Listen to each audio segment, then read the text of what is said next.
Trump 2020 senior advisor Jason Miller to talk about this. Jason, nice to have you back on Wake Up America. Good morning. Multiple Rob, good morning. members of the legal team have called this trial unconstitutional. We've been talking about that for a couple weeks now. But do you expect Republicans, more members of the Republican side in the Senate, to side with President Trump here, barring maybe Mitt Romney? Well, Rob, I think you bring up a really good point. As we saw from the Rand Paul effort a couple of weeks ago, where we had 45 Republicans come together and say that the whole effort was unconstitutional, I really do think that there are a couple of additional members that could come our direction on this. And here's why. It's been very clear over the last couple of weeks if the Democrats have had their initial filing, and now we'll probably see another filing from them in advance of tomorrow's trial start. They haven't laid out a very compelling case. Even the stunt, the PR stunt that we saw Jamie Raskin put forward last week to try to pull President Trump in as some sort of witness and this completely unconstitutional effort, Democrats, it's very clear this is all a PR stunt. Right. All they want to do this week is go and try to beat him up and try to hurt him for running in 2024. And I think folks like, whether it be Senator Collins, maybe Senator Sass, I think are looking at it and really see it the same way. I want to play a soundbite from Rand Paul over the weekend. Rand Paul is somebody who has experienced violence that was incited by the left directly. Don't forget, Rand Paul had a neighbor come over and basically beat him up. I think he broke 6 ribs. And Rand Paul was injured after, some neighbor didn't like his Republican conservative viewpoints. But here's Rand Paul speaking this weekend. Take a listen. Zero chance of conviction. 45 Republicans have said it's not even a legitimate proceeding, so it's really over before it starts. As far as witnesses, I think unlikely to be witnesses. If they do want witnesses, there's going to be so much evidence that the president had nothing to do with this. It was planned previously on Facebook. The bombs were planted the night before. People were attacking the Capitol who weren't part of the speech. They were already attacking the Capitol while he was just beginning to give the speech down there. There's all kinds of evidence that goes against them. Yeah, Jason, it kind of surprises me that they keep going on with Chris Wallace because these interviews are more and more adversarial. Chris Wallace no longer a soft landing point for conservatives over there on Fox. But I wanted to get your reaction to what Rand Paul had to say there. Well, and I'd just say to that final point, but they did find a way to have Liz Cheney on yesterday to go and pop off additionally at the president, which saw a couple of the stories afterwards. And the thing that I was surprised didn't get picked up, Liz Cheney has a 13% reelect hard number in Wyoming. I mean, she's finished. I mean, they're at 13%. Even in a 3-way primary, she still finishes 3rd. So I don't expect we'll see Liz Cheney in the future. But, to this whole issue of witnesses, which Democrats have been throwing out there, I still don't see it as being likely. There's an outside chance, but I don't see it'll happen. Democrats should really think about this for a moment. Do they really want Nancy Pelosi to be brought in as a witness to explain about, to talk about their rejecting efforts from the administration and from the White House to give them additional security and additional aid in the summer months and in the run-up even up until January 6th?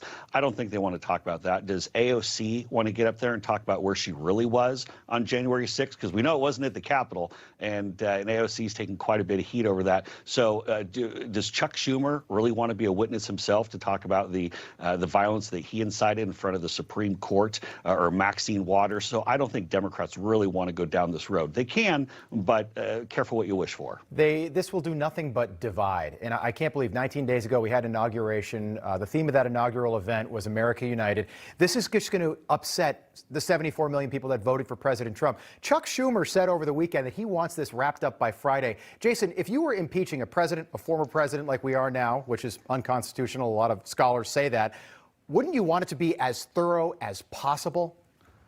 Yeah. Hold on. Chuck Schumer. Okay, let me just make it very clear here. He is lying. No, they are going to stretch this trial into the beginning of next week. There is, for him saying he wants this wrapped up on Friday, that's like me saying I want to be 6'4", 200 pounds. It sounds like a really great idea, but it ain't going to happen. Right. The fact of the matter is they're going to delay it because they want to have yet another news cycle with Sunday shows. They want to drag it into another week because, Rob, at the end of the day, nothing's going to change. after this. We're still going to be back at the same spot. So Democrats want to get a couple more shots in at President Trump. They see this as their last real good opportunity until hopefully he comes back and beats them again in 2024. But no, Chuck Schumer does not want this wrapped up by Friday. He wants to have this going in perpetuity, because think about it also. Do you think Democrats really want to be talking about Joe Biden right now? Joe Biden of zero COVID plan, zero economic plan, zero China plan? No, Democrats, even Democrats don't want to talk about Joe Biden. Joe Biden, almost 3 weeks into his time in office, has yet to speak with Xi Jinping, the president of the CCP in China.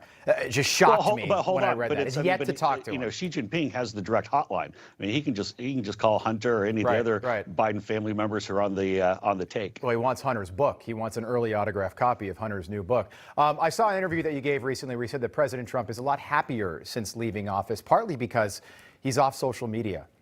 Is that true? Yeah, well, I had a good conversation with Sarah Baxter at the Sunday Times in London, and she's a very solid journalist, and I've worked with her a number of times over the years. And she asked the question, how's President Trump doing being off of Twitter? And you made a really good point earlier, the fact that here's where the big tech monopoly came in to try to silence the president. And, you know, I had a real, it was a fun conversation with the president about a week or a week and a half ago, and he just brought up, and he goes, you know what, Jace? He goes, I got to tell you, I feel a lot happier that I'm not kind of in that, you know, where everyone's all hateful and everyone's attacking on Twitter. And he's like, this is kind of nice. It's like, I feel like I'm my old self again. And so I think the president's absolutely fine. Of course, we want to get back on social media. And so whether that's joining an existing platform or if he goes and starts something new, everything's on the table. I know the team has had a couple of meetings on that. And, you know, we'll see him back out on social media in some aspect. But you know what? When you take a step back and you're just off Twitter for a little bit and you realize how much happier you can be in life, is Twitter just a lot of times becomes a hateful echo chamber. Twitter is its own swamp, and sometimes it's tough to see the forest for the trees. But, you know, 3 weeks out, it's nice to hear that the president is enjoying being off Twitter. Final question, and this should be a red flag for anybody who thinks this trial is not total hypocrisy, but Chief Justice John Roberts turned Chuck Schumer down. He said, I will not preside. President Trump is no longer a sitting president. That is the point of impeachment. So instead, we get Democrat Pat Leahy, who's going to be presiding over this impeachment. What do you make of that? Well, it's another reason why this is completely unconstitutional and there's no jurisdiction. I mean, the fact of the matter is, the only reason for impeachment is to remove someone from office. Well, President Trump is already out of office, so there's no reason to go forward with this, and that's why, you know, first and foremost, we think it's unconstitutional. But also, the Supreme Court justice is, the Chief Justice is supposed to preside over it. He turned him down. He knows that it's unconstitutional. But we're also going to take advantage this week to go, and when the Democrats are trying to put the First Amendment on trial, we're going to go and turn that back on them a bit. This is another case where I think they ought to be careful what they're wishing for. And then also, we're going to take this opportunity to defend President Trump and show the real events and the real timelines of January 5th, January 6th, because I think there's a lot of misinformation out there, and the Democrats can't have it both ways, Rob. They can't say that the president's speech on January 6th was singularly responsible for the horrific chaos and violence we saw at the Capitol, but then ignore what had happened the night before and even in the weeks before, as we've now seen from the FBI and other law enforcement agencies. Any defense attorney would jump to take this case to defend President Trump. Jason Miller, I appreciate it. Always enjoy the expertise. Thank you. Thank you.